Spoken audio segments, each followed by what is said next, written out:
Everyone, अभी हम लोग फोर्थ सेमेस्टर का एक सब्जेक्ट है इंट्रोडक्शन टू सॉलिड मैकेनिक्स, उसे स्टार्ट करने जा रहे हैं। बता दें कि वैसे ये बिहार इंजीनियरिंग यूनिवर्सिटी का सिलेबस है। वैसे किसी भी यूनिवर्सिटी वाले ब्रांच पेपर को पढ़ सकते हैं, क्योंकि ब्रांच पेपर का जो सिलेबस होता है सभी यूनिवर्सिटी कॉम्पिटिटिव एग्जाम जैसे गेट, एई, जेई या एसएससी जेई कोई भी कंपटीशन एग्जाम हो, सभी का सिलेबस कंटेंट सेम ही रहता है ऑलमोस्ट 95% तक। ठीक है, 5-10% आगे पीछे हो सकता है, उसकी बात नहीं कर रहे हैं, लेकिन लगभग सिलेबस सभी मैच होता है ब्रांच पेपर का। ठीक है, तो इसलिए कोई भी यूनिवर्सिटी वाले पढ़ सकते हैं। बस क्या होता है ना कि आप हमारे लिए, हमारी यूनिवर्सिटीज के लिए, हमारे फोर्थ सेमेस्टर के लिए आप बच्चे हैं, तो यहाँ पे लेवल बना दिया जाता है। लेवल क्या होता है, जैसे गेम खेलते हैं तो वहाँ पे आता है ना, फर्स्ट लेवल पार करो तो सेकंड लेवल में जाओगे, फिर सेकंड लेवल पार करो तो थर्ड लेवल में जाओगे। तो उसी तरह से यहाँ मॉड्यूल बांट दिया है, मॉड्यूल फर्स्ट में इतना पढ़ लो, मॉड्यूल सेकंड में इतना पढ़ लो, मॉड्यूल थर्ड में पढ़ लो। ये किसके लिए? क्योंकि आप हमारे लिए भी बच्चे हैं। ठीक है, लेकिन यही चीज जब आप पढ़ने के बाद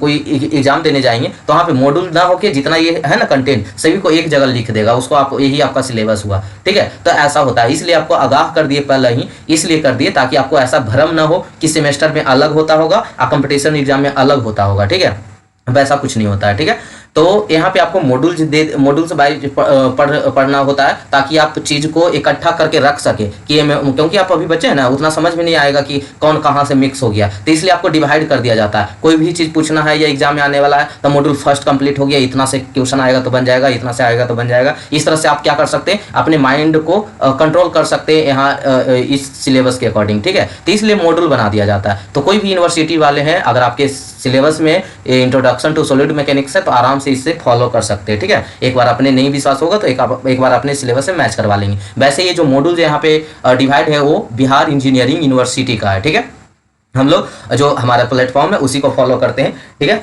चलिए तो स्टार्ट करते हैं हम लोग इंट्रोडक्शन टू सॉलिड मैकेनिक्स को, जिसमें मॉड्यूल फर्स्ट। और एक बात और बता दें आपको कि यहाँ पे आपको कंप्लीट नोट्स के साथ साथ मिक्सलेनियस, एक्स्ट्रा इन्फॉर्मेशन, शॉर्ट नोट सभी प्रोवाइड हैं ऑलरेडी। ठीक है, इसकी बाद में जो देते थे ना हम लोग एग्जाम के लास्ट में देते थे, तो वो थोड़ा सा सही नहीं हो पाता था। मतलब कहने का क्या कि दे तो देते थे लेकिन आपको याद नहीं हो, उतना कम टाइम में, बहुत कम टाइम रहता था, तो उसमें आप बर्डन हो जाता था, आप कवर नहीं कर पाते थे। ठीक है, तो इसलिए हम पहले ही इसमें प्रोवाइड कर दिए हैं। ठीक है, ताकि आप उसे पढ़कर अच्छे से कंप्लीट कर सके। ठीक है, चलिए स्टार्ट करते हैं हम लोग मॉड्यूल फर्स्ट को। यहाँ पे आप हमारे लिए, हमारे यूनिवर्सिटीज़ के लिए बच्चे हैं तो हम आपको बच्चे जैसा सिखाएंगे। ठीक है, मतलब स्टार्टिंग से 0 लेवल से उठाकर चलेंगे। बस आपको एक्टिव रहना होगा। एक्टिव रहने का मतलब आप समझ ही रहे होंगे, आपको अपना फीडबैक देना है। ठीक है, चलिए आपके कमेंट हमारे लिए एनर्जी का काम करता है, इतना जान लीजिएगा। ठीक है, क्योंकि और कोई भी साधन यहाँ पे सिग्नल नहीं है जो आपसे और हमसे कांटेक्ट कर सके। एक कमेंट्स ही होता है जो आप हमारे बीच में क्या होता है, एक कांटेक्ट होता है जो आपकी बात को हम समझ सके, हमारी बात को आप समझ सके। ठीक है, उससे ऐसा आज किन्हीं को लगता होगा ऐसा कि उससे कुछ इनकम होता होगा कमेंट, ऐसा कुछ नहीं। आप किन्हीं को ऐसा लगता है तो आप सर्च भी कर सकते हैं कि किन्हीं को लगता होगा कि बार बार बोलते रहते तो उनको ऐसा लगता होगा कि उससे पैसा वैसा मिलता होगा इसलिए बोल, ऐसा कुछ नहीं। अगर पैसे के लिए करना होता तो ये काम थोड़ के करते हैं। ठीक है, और कुछ कर लेते। ठीक है, देखिए यहाँ पे चलिए टॉपिक का स्टार्ट करते हैं अपना, properties of material. When an external force act on the body tends to undergo some deformation. जब हम किसी बॉडी पे फोर्स लगाते हैं तो उसमें कुछ डिफॉर्मेशन होता है। ठीक है, इसको अभी हम एग्जाम्पल से समझा देंगे। पहले लाइन पढ़ लीजिए, उसके बाद हम एक एग्जाम्पल देंगे, उससे आपको क्रिस्टल क्लियर हो जाएगा। ठीक है, तो उस बॉडी में कुछ क्या होता है, डिफॉर्मेशन होता है ड्यू टू कोहेशन फोर्स। अभी जस्ट आपको बताए थे कि सेम मॉलिक्यूल के बीच में अगर फोर्स लगता है तो उसको हम लोग कोहेसिव बोलते हैं। ठीक है, तो cohesion between the molecule the body resist deformation, this resistance by which material of the body oppose the deformation is known as strength of material. ध्यान से सुनिएगा, पहले इससे पहले आपको एक एग्जाम्पल देते हैं। ठीक है, जैसे मान लीजिए कि ये आप हैं। ठीक है, ये आप हैं, ये आपके दोस्त हैं। ठीक है, ये आपके क्या हैं, दोस्त हैं, ये आपके दोस्त हैं। ठीक है, थोड़ा मोटे ताजे। ये आपका जो वजन है 10 kg का है, इनका वजन कितना है, 100 kg का है। ठीक है, अब क्या करता है, कोई एक एक्सटर्नल फोर्स आता है 50 kg का, वो दोनों को धक्का देना चाहता है। क्या करता है, धक्का देना चाहता है। तो ये 50 kg का आप पे धक्का देगा तो आपके अंदर कुछ डिफॉर्मेशन आएगा। ठीक है, आपके अंदर डिफॉर्मेशन आएगा तो आपका बॉडी कितना रोक सकता है, जो 50 केजी का फोर्स आ रहा है उसमें वो कितना रोक सकता है, तो 10 ही केजी को रोक सकता है, क्योंकि आपका वजन कितना है 10 केजी का, तो आप 10 केजी तक रोक सकते हैं। यानी आपका स्ट्रेंथ जितना अपोज कर पाया, वो जितना डिफॉर्मेशन रोक पाया, वही आपका क्या था, स्ट्रेंथ था। यानी आपका स्ट्रेंथ कितना केजी का है, 10 केजी का है। सिंपल सी बात है, वही यहाँ पे स्ट्रेंथ ऑफ मटेरियल हुआ। अच्छा, ये 50 केजी का है, ये पूरा का पूरा रोक लिया, तो इसका स्ट्रेंथ कितना केजी का है, तो ये 50 केजी के लिए इसका स्ट्रेंथ कितना हो गया, 50 केजी का। मान लीजिए 60 केजी का होता तो इसका स्ट्रेंथ कितना क्या हो गया, 60 के। जितना आप पे फोर्स लगाएंगे हम, ठीक है, अब वो फोर्स को आप अपोज कर रहे हैं कि रेजिस्ट कर पा रहे हैं कि नहीं कर पा रहे हैं। अगर कर पा रहे हैं तो वो आपका क्या है, स्ट्रेंथ है, वही आपका क्या है, स्ट्रेंथ है। अगर आपके बॉडी से ज़्यादा, आपके जितना स्ट्रेंथ है उससे ज़्यादा हम फोर्स लगाए तो आप क्या हो जाइएगा, टूट जाइएगा। ठीक है, मतलब कहने का मतलब सीधा सीधी समझिएगा कि जब भी किसी बॉडी पे या किसी भी मटेरियल पे लोड लगाया या एक्सटर्नल फोर्स लगाया जाता है तो उसमें कुछ डिफॉर्मेशन होता है, उसमें कुछ क्या होता है, डिफॉर्मेशन होता है। लेकिन वही आपका जो बॉडी है उस डिफॉर्मेशन को जितना रजिस्ट कर पाता है, जितना रजिस्ट कर पाता है, जितना अपोज कर पाता है, उसी को हम लोग क्या कहते हैं, स्ट्रेंथ ऑफ मटेरियल के नाम से जानते हैं। आइए हम लोग स्ट्रेस पे देखते हैं। स्ट्रेस क्या होता है कि समझिएगा, पहले स्ट्रेस समझने से पहले हम लोग प्रेशर को समझते हैं। ठीक है, मान लीजिए ये बॉडी था, पहले से प्रेशर पढ़ के आए हैं आप लोग, हाँ आए होंगे। ठीक है, तब प्रेशर में क्या पढ़ते थे बताइए, तो ये कोई बॉडी है, तो इस एरिया पे हम जो फोर्स लगा रहे हैं, फोर्स लगा रहे हैं, तो फोर्स पर यूनिट एरिया इज कॉल्ड क्या कहलाता था, प्रेशर कहलाता था। एक्सटर्नल फोर्स पर यूनिट एरिया, उसी को हम लोग क्या कहते थे, प्रेशर कहते थे। सभी को याद है, प्रेशर जो होता था फोर्स अपॉन एरिया, यानी फोर्स का न्यूटन, एरिया का mm स्क्वायर। सेम चीज स्ट्रेस में होता है, लेकिन दोनों में आसमान जमीन का फर्क होता है। ठीक है, मतलब दोनों में बहुत डिफरेंस है। जैसे कि आपको हम एक छोटा सा ऐसा ही एग्जांपल ऐसे ही समझाते हैं। ठीक है, कि जैसे मान लीजिए कि आपके टीचर ने आपको असाइनमेंट दिया, तो असाइनमेंट दे दिया, आपको क्या दे दिया, प्रेशर दे दिया। अब उसको आप कितना अपोज कर पा रहे हैं, यानी जैसे 5 गो असाइनमेंट में 5 क्वेश्चन मिला तो आप 4 गो बना दिए, मतलब एक क्वेश्चन का स्ट्रेस आपके पास रह गया। मान लीजिए 5 को 5 बना दिए तो आपको स्ट्रेस हुआ, नहीं हुआ। मान लीजिए एक भी क्वेश्चन नहीं बना, आपका बहुत ज्यादा स्ट्रेस डेवलप हो रहा है। यानी यहाँ पे क्या हो रहा है कि फोर्स पर यूनिट एरिया, जितना हम फोर्स लगा रहे हैं तो इसके बॉडी, इसके अंदर से उस फोर्स को कितना अपोज कर रहा है, कितना रेजिस्टेंस कर रहा है। ठीक है, कितना रेजिस्टेंस कर रहा है, अब कितने एरिया पे कर रहा है, उसी को हम स्ट्रेस कहते हैं। यानी आप समझ सकते हैं कि प्रेशर के बाद ही स्ट्रेस डेवलप होता है। ठीक है, अब प्रेशर जो होता है क्या होता है, एक्सटर्नल फोर्स होता है, लेकिन स्ट्रेस में क्या होता है, इंटरनल फोर्स होता है, रेजिस्टिंग फोर्स होता है। बात समझ में आया, आई होप क्लियर हो गया होगा। नहीं तो पता है कि स्ट्रेस और प्रेशर में स्टूडेंट क्या करता है, बीटेक खत्म कर देगा, लेकिन उसको लास्ट तक नहीं समझ में आता है कि प्रेशर क्या था, स्ट्रेस क्या था। आई होप आप शुरू दिन में ही सीख गए कि दोनों में क्या डिफरेंस है, क्योंकि ये चीज़ बहुत लोग को समझ में नहीं आता है। ठीक है, तो देखिए बहुत ही इजी वे में समझा दिए आपको कि ऊपर से जो फोर्स लगा रहा है तो ये इंटरनली कितना रेजिस्टेंस कर पा रहा है। ठीक है, तो force of resistance per unit area offered by ये बॉडी अगेंस्ट डिफॉर्मेशन। ठीक है, वो जो आपका डिफॉर्मेशन के against is known as stress, उसी को हम लोग क्या कहते हैं, स्ट्रेस कहते हैं। आई होप अच्छे से समझ में आ गया होगा। तो सिग्मा जो होता है, अच्छा इसको हम लोग किससे डिनोट करते हैं, सिग्मा से डिनोट करते हैं। तो जो सिग्मा होता है रेजिस्टिंग फोर्स पर यूनिट एरिया, यानी cross section area. Cross section area किसको बोलते हैं, जिस मान लीजिए ये एरिया पे हम फोर्स लगा रहे हैं तो ये एरिया आपका क्या हो गया, क्रॉस सेक्शन एरिया हो गया। ठीक है, तो ये हो गया आपका रेजिस्टिंग फोर्स पर यूनिट एरिया। यह फोर्स को हम लोग लोड भी बोलते हैं, तो लोड अपॉन एरिया। ठीक है, अप्लाइड लोड बटा क्रॉस सेक्शन एरिया ऐसा भी बोल सकते हैं। लोड का क्या होता है, न्यूटन होता है, और एरिया क्या क्या होता है, mm स्क्वायर होता है, यानी न्यूटन पर mm स्क्वायर। यही प्रेशर का भी तो होता था, यही तो फॉर्मूला प्रेशर का भी होता था, यही तो यूनिट प्रेशर का भी होता था, न्यूटन पर mm स्क्वायर। ठीक है, तो stress is variable depend upon applied load. Applied load को अगर हम बढ़ाएंगे तो स्ट्रेस भी क्या करेगा, वैरी करेगा। ठीक है, चलिए अब आते हैं स्ट्रेंथ क्या है। स्ट्रेंथ क्या है, तो मैक्सिमम स्ट्रेंथ से जो इंड्यूस्ड करता है मटेरियल उसी को हम लोग क्या कहते हैं, स्ट्रेंथ कहते हैं। ठीक है, जो मैक्सिमम स्ट्रेस इंड्यूस्ड करता है उसी को हम क्या कहते हैं, स्ट्रेंथ कहते हैं। तो maximum stress that can be induced in the material is known as strength. Strength is constant depend upon material property. Material properties पे क्या करता है, डिपेंड करता है। तो आई होप ये सब आपको जो अभी छोटा छोटा पॉइंट समझा रहे थे ये सब क्लियर हो गया होगा। क्यों, चलिए अब स्ट्रेस को समझ। स्ट्रेस दो तरह का होता है, एक इंजीनियरिंग स्ट्रेस होता है, एक एक्चुअल स्ट्रेस होता है। तो आपको ये इंजीनियरिंग स्ट्रेस क्या होता है और एक्चुअल स्ट्रेस क्या होता है अभी जस्ट समझाते हैं, पहले सुन लीजिए। इंजीनियरिंग स्ट्रेस को हम लोग नॉमिनल स्ट्रेस भी बोलते हैं, एवरेज स्ट्रेस भी बोलते हैं और नॉर्मल स्ट्रेस भी बोलते हैं। ये कोई भी नाम से हम इंजीनियरिंग स्ट्रेस को बुला सकते हैं, लेकिन एक्चुअल स्ट्रेस को हम लोग ट्रू स्ट्रेस के नाम से बुलाते हैं। अब दोनों में फर्क कहाँ है उसको समझ लेते हैं।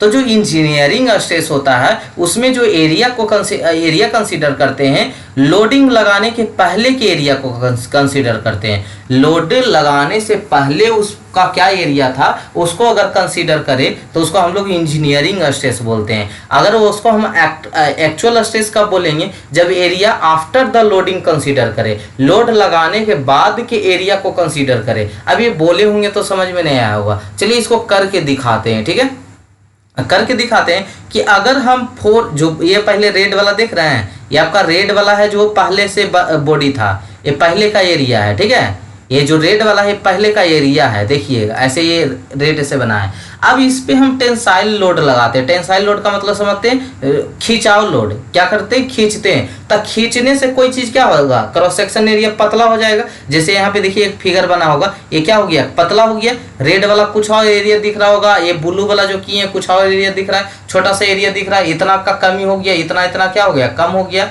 ठीक है, ये इतना कम हो गया ना, तो ये कमी किसके वजह से हुआ, खिंचाव लोड के कारण, टेंसाइल लोड के कारण। तो अगर टेंसाइल लोड लगाया जाएगा तो उसका एरिया क्या हो जाएगा, कम हो जाएगा। अच्छा, एक चीज अभी जस्ट पढ़ के आए कि इंजीनियरिंग जो स्ट्रेस है तो sigma equal to load upon area. वो कौन सा एरिया, जो लोड लगाने के पहले का एरिया हो, तो उसको हम कैपिटल ए से डिनोट कर रहे हैं, और ए इंटू ए से जो डिनोट कर रहे हैं वो लोड लगाने के बाद। तो ये कौन सा स्ट्रेस आया, अगर हम नीचे में एरिया दिए हैं तो कौन सा स्ट्रेस आया, इंजीनियरिंग स्ट्रेस। क्योंकि हमें अभी जस्ट पढ़ के आए कि इंजीनियरिंग स्ट्रेस में लोड लगाने के पहले के एरिया दिया जाता है। अगर लोड लगाने के बाद का एरिया दे तो कौन सा स्ट्रेस हो जाएगा, लोड अपॉन एरिया इंटू ए। ये कौन सा स्ट्रेस है, ट्रू स्ट्रेस है, ट्रू स्ट्रेस है। तब ध्यान से सुनिएगा, जो लाइन बोल रहा है ये लाइन क्या बोल रहा है, if nature of force tensile, अगर फोर्स टेंसाइल हो तो then actual stress is always greater than the engineering stress. तो एक्चुअल स्ट्रेस क्या हो जाएगा, ज्यादा हो जाएगा, किससे, इंजीनियरिंग स्ट्रेस से। कब, जब फोर्स टेंसाइल हो, टेंसाइल का मतलब खिंचाव हो, तो खींचने से एरिया कम हो जाएगा। हम जानते हैं कि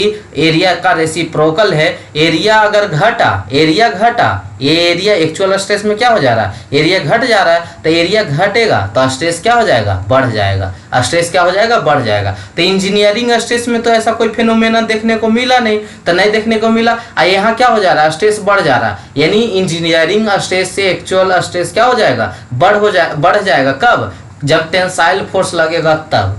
तो बुक में देखिएगा जनरली, या कोई आपके क्लास में अगर कॉलेज में समझाए होंगे तो हाँ सिर्फ इतना ही बता दिए होंगे कि जो एक्चुअल चाहिए, तो बताए भी नहीं होंगे कि इंजीनियरिंग स्ट्रेस भी होता है, एक्चुअल स्ट्रेस भी होता है, बस खाली स्ट्रेस बता दिए होंगे। लेकिन हम एक भी, मेरा नोट्स देखे होंगे, एक भी पॉइंट को नहीं छोड़े हैं। ठीक है, बस आपके लिए, ताकि आपको कोई भी किसी भी प्रकार का प्रॉब्लम ना हो, फ्यूचर में कोई क्वेश्चन मिले तो। If nature of force is tensile, अगर टेंसाइल फोर्स है तो जानते हैं कि टेंसाइल फोर्स होने से कारण क्या होता है, एरिया छोटा हो जाता है। तो एरिया छोटा तो स्ट्रेस बढ़ा, क्योंकि हम जानते हैं sigma equal to load upon area होता है। अगर एरिया कम हो रहा है तो स्ट्रेस क्या हो जाएगा, यहाँ बढ़ जाएगा, क्योंकि रेसिप्रोकल है, एरिया कम तो स्ट्रेस ज्यादा। तो एक्चुअल स्ट्रेस क्या हो जा रहा है, बढ़ जा रहा है। ठीक है, अच्छा अब कोई पूछेगा सर ये कम वाला एरिया एक्चुअल में क्यों ले रहा है, तो अभी जस्ट ऊपर ना पढ़ाएं, अभी जस्ट ना यहाँ पे पढ़ाएं कि एरिया आफ्टर द लोडिंग। अगर हम एक्चुअल स्ट्रेस में कौन सा एरिया लेते हैं, लोड लगाने के बाद, तो लोड लगाए थे तब ना एरिया कम हुआ, तो एरिया कम हो गया तो स्ट्रेस बढ़ गया। ये किसके लिए, एक्चुअल स्ट्रेस के लिए। लेकिन हम इसको क्या बोलते हैं, लोड अपॉन एरिया। कब का एरिया, कब का एरिया, लोड लगाने के पहले। तो लोड लगाने के पहले एरिया ये तो बड़ा वाला एरिया था, मतलब जैसे था वैसे ही रह गया, ठीक है। तो यानी हम बोल सकते हैं ना कि एक्चुअल स्ट्रेस जो है ऑलवेज ग्रेटर देन होता है किससे, इंजीनियरिंग स्ट्रेस से, ठीक है। लेकिन वही बात करें अगर कंप्रेसिव, कंप्रेसिव मतलब दबाना, तो दबाने से पहले देखिए रेड वाला था, ये वाला था पहले एरिया, पहले एरिया ये वाला था। और दबाने से क्या होता है, कोई चीज पिचकता है, ठीक है, पिचकता है तो एरिया क्या हो जाता है, बढ़ जाता है। आप बैलून उलून को दबाते होंगे तो देखते होंगे उसका एरिया बढ़ गया, ठीक है। जैसे दबाने देख रहे होंगे फिगर से आपको क्लियर हो रहा होगा, ये आपका पहले वाला था, ये जो रेड से हम बनाए ना ये वाला पहले वाला था। अब इसको दबाइएगा तो क्या होगा, ऊपर की ओर बढ़ेगा, थोड़ा थोड़ा बढ़ेगा इधर की ओर, और नीचे भी बढ़ेगा, यानी एरिया बढ़ गया। तो एरिया बढ़ गया तो ये वाला कौन था, लोड लगाने के पहले और लोड लगाने के बाद। तो लोड लगाने के पहले वाला को हम इंजीनियरिंग स्ट्रेस बोलते हैं, वो लोड अपॉन एरिया हो जाएगा, इसमें तो कोई चेंज नहीं हुआ। लेकिन जब लोड लगाने के बाद, तो लोड लगाने के बाद stress equal to load upon area, area क्या हो जा रहा है, बढ़ जा रहा था, स्ट्रेस क्या हो जाएगा, घट जाएगा। लोड अगर एरिया बढ़ जा रहा है तो स्ट्रेस घट जाएगा, यानी इस बार कौन बड़ा हो जाएगा, इंजीनियरिंग स्ट्रेस, क्योंकि यहाँ स्ट्रेस क्या हो गया, घट गया। लोड लगाने के बाद एरिया बढ़ा तो स्ट्रेस घट गया। तो if nature of force compressive then engineering stress always greater than the actual stress, engineering stress क्या होगा, बड़ा होगा, किससे, एक्चुअल स्ट्रेस से। आई होप समझ आ गया होगा, कोई दिक्कत नहीं रहा होगा, ठीक है। अब आते हैं नोट पॉइंट देख लेते हैं। ये क्या बता रहा है कि in ductile metal necking is found. एक चीज आप सुने होंगे या पढ़े होंगे या नहीं सुने तो अभी हम बता रहे हैं कि मान लीजिए एक रड है, ठीक है। इस रड को अगर आप खींचिएगा ऐसे करके, आपको एक टेस्ट भी करना होगा, ठीक है। दोनों तरफ से खींचिएगा तो ये कैसे टूटेगा। तो पहले ऐसा नहीं कि डायरेक्ट टूट जाता है, वो लैब में आप जाके देखिएगा ना, जब किया जाएगा तो उसमें देखिएगा कि पहले क्या होता है, नेकिंग बनता है इस तरह से, पहले पतला होता है दोनों तरफ से, ये खींचने पर क्या हो जाता है, बीच में इस तरह से होता है, और उसके बाद नेकिंग पॉइंट बनने के बाद यहाँ से टूटता है। ये रड है डायरेक्ट दो पार्ट में नहीं टूट जाता, पहले लम्भरता है, खिंचाता है। आप देख प्लास्टिक को ना गर्म करके खींच के देखिए, इसी तरह से पहले बीच में क्या हो जाएगा, इस तरह से पतला। ध्यान में आ रहा है, मतलब सोच पा रहे हैं ये सब चीज ना जो है आपको ये जूम करना पड़ेगा कुछ चीज, ठीक है, क्योंकि यहाँ पे लैब है नहीं जो आपको लैब में करके दिखाए। तो रड को खींचने पे सोच रहे हैं कि ऐसा ही होता होगा, पहले धीरे धीरे यहाँ पे एरिया कम होते जाता होगा, उसके बाद यहाँ से क्या करता होगा, टूट जाता होगा। और देखिएगा सेम ऐसा ही आपको देखने को मिलेगा, वहां पे नेकिंग कप एंड कोन ऐसा करके बनाता है, उसके बाद टूटता है। तो लैब करवाया जाएगा आपका कॉलेज में, या हमसे बोलिएगा, लैब का कहीं कहीं से वीडियो आपको भेजते रहेंगे, ठीक है। तो बस ज्यादा समझना नहीं, यहाँ पे ये समझना है कि एरिया क्या हो जा रहा है, छोटा हो जा रहा है। तो एरिया छोटा हो जा रहा है तो एक्चुअल स्ट्रेस क्या हो जाएगा, ज्यादा हो जाएगा। अगर यही ब्रिटल नेचर का होता तो ब्रिटल नेचर का तो वो तो ब्रिटल वाला डायरेक्ट टूट जाता है, तो ब्रिटल नेचर का टूट जाएगा तो दोनों क्या होगा, actual stress engineering stress same होगा, बस उसी को यहाँ पे लिखा हुआ है और कुछ नहीं, ठीक है। इन डक्टाइल, अच्छा ये कब देखा जाता है, डक्टाइल नेचर में देखा जाता है, ब्रिटल वाला नहीं। ब्रिटल तो ऐसे जानते होंगे, ब्रिटल का प्रॉपर्टी क्या होता है, जब उस पर हैमरिंग करते हैं तो टुकड़ा टुकड़ा में टूट जाता है, ठीक है, चूर चूर हो जाता है। लेकिन डक्टाइल मेटल चूर चूर नहीं होता, उसको खींचने पे खींच आता है, ठीक है। ये सब चीज अभी डक्टाइल क्या है, इलास्टिसिटी क्या है, प्लास्टिसिटी क्या है, ये सब चीज अभी जस्ट मिलने वाला है, एक ही पेज के बाद मिल जाएगा, ठीक है। तो चलिए देखेंगे आगे डक्टाइल मेटल क्या होता है, ब्रिटलनेस क्या होता है, उसके बाद हम लोग इलास्टिसिटी प्लास्टिसिटी सबको पढ़ेंगे। तो बस यहाँ पे सुन लीजिए, डक्टिलिटी इतना तो जानते होंगे डक्टाइल क्या होता है। तो in ductile metal necking is found, ductile में नेकिंग फाउंड होगा। नेकिंग का मतलब जो अभी ये वाला फिगर ऐसे बना रहे थे, ऐसा करके उसके बाद टूटता है, तो इसी को हम लोग नेकिंग बोलते हैं। तो found large change in cross sectional area, area में क्या हो जा रहा है, बहुत ज्यादा चेंज हो रहा है, इधर का एरिया देखेंगे बहुत ज्यादा चेंज है। Is recorded there for actual state and engineering are different, specially in post elastic stage, elastic stage के बाद, ठीक है। However, within the elastic limit, change in cross-sectional area is insignificant. Hence, both the states are nearly same. खींचने पे देखिए, पहले से बोल रहा है ना कि अगर खींचने पे एक दोनों तरफ से खींच रहा है तो अगर हल्का फुल्का चेंज होता है, हल्का फुल्का चेंज जैसे हो जा रहा है, हल्का फुल्का चेंज तो नियरली लगभग सेम होता है। लेकिन वही अगर नेकिंग बना दे, नेकिंग का मतलब ऐसा बना दे, तब बहुत ज्यादा डिफरेंस हो जाएगा एक्चुअल स्ट्रेस में और इंजीनियरिंग स्ट्रेस में। तो एक्चुअल स्ट्रेस क्या होता था, लोड लगाने के बाद का एरिया, तो लोड लगाने के बाद का एरिया तो लोड अपॉन एरिया, एरिया तो यहाँ बहुत ज्यादा कम गया, पहले से एरिया कितना था, पहले से एरिया बहुत ज्यादा था, अब यहाँ पे एरिया क्या हो जा रहा है, बहुत कम हो जा रहा है। तो एरिया कम तो स्ट्रेस, एक्चुअल स्ट्रेस क्या, बहुत ज्यादा। तो तो यहाँ पे क्या हो जा रहा है, जब ऐसा होगा नेकिंग फाउंड होगा तो डिफरेंट, ठीक है, इंजीनियरिंग स्ट्रेस और एक्चुअल स्ट्रेस क्या हो जाएगा, डिफरेंट हो जाएगा, ठीक है।